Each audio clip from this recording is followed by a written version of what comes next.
Hi, I'm Brian Borzakowski at the Canadian Business Leadership Forum, and I'm with Michael Lee Chin, founder and chairman of Portland Holdings. Thanks for being here. Good morning, Brian. So, you talk a lot about how you have to be connected to your work. Well, you have to have a passion. I think to be successful, sustainably successful, you have to have a passion. You have to be passionate about what you do. Because there's so many negative stimuli that hit you every single day, that if your passion and commitment isn't there, your confidence will eventually go, and your enthusiasm, and then you'll be just mediocre. Right. and you talk about being a role model and giving back, and you've done a lot of that yourself. Why should a CEO take on that responsibility of being a role model? Well, Brian, if your perspective is, my success isn't necessarily a function of me. There are many factors that went into my one's success, not only my success, but one's success that we had nothing to do with. For instance, we were born in a country, in this case Canada, that made us confident people. We could have been born in many countries that immediately truncated our confidence.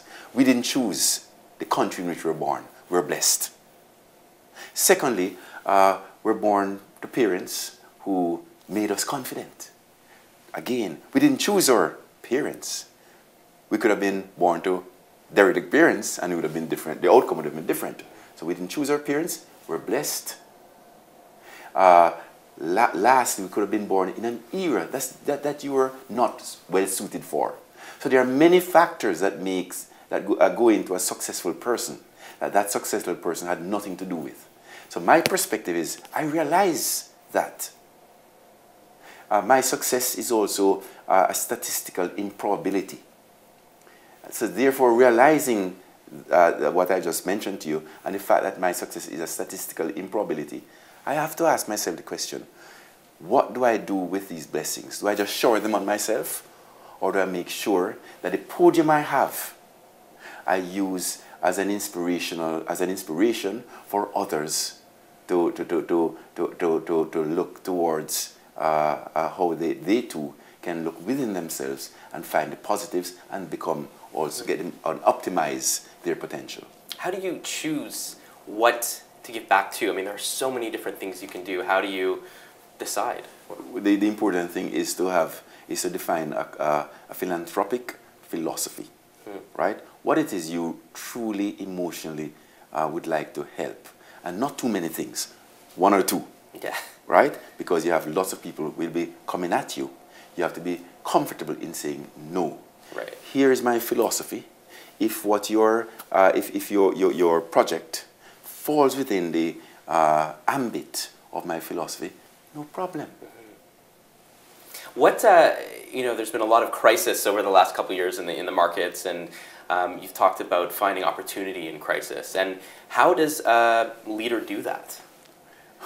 It's not easy because in a crisis, all of us, we get emotional because you just don't know what's around the corner.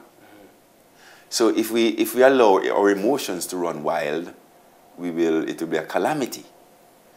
So leaders always, when they're making decisions in a crisis or in good times, always default back to their principles. Because that is the only thing that will keep you on the straight and narrow, your principles. So if you make decisions based on principles, then you minimize the emotional impact. Sounds easier said than done, though. Brian, what Warren Buffett once said, what I do is simple, not easy. Right. That's where the discipline comes in now. What else makes a good leader? I mean, what really sets people apart from everybody else? The comfort with being different. The comfort of having taken a decision, having diligenced your thought process, right? Make a decision and be bold enough to execute on your decision, which is a function of you being, whether or not the decision you're taking is against the grain, you're swimming upstream, or against the status quo. Once you've gone through your thought process, diligenced it, researched it, thought it through, and made a conclusion, then you execute, and you do so boldly, not tepidly. All right, well, thank you very much for coming. It was great speaking to you. You're most welcome. I'm Brian Borzakowski at the Canadian Business Leadership Forum.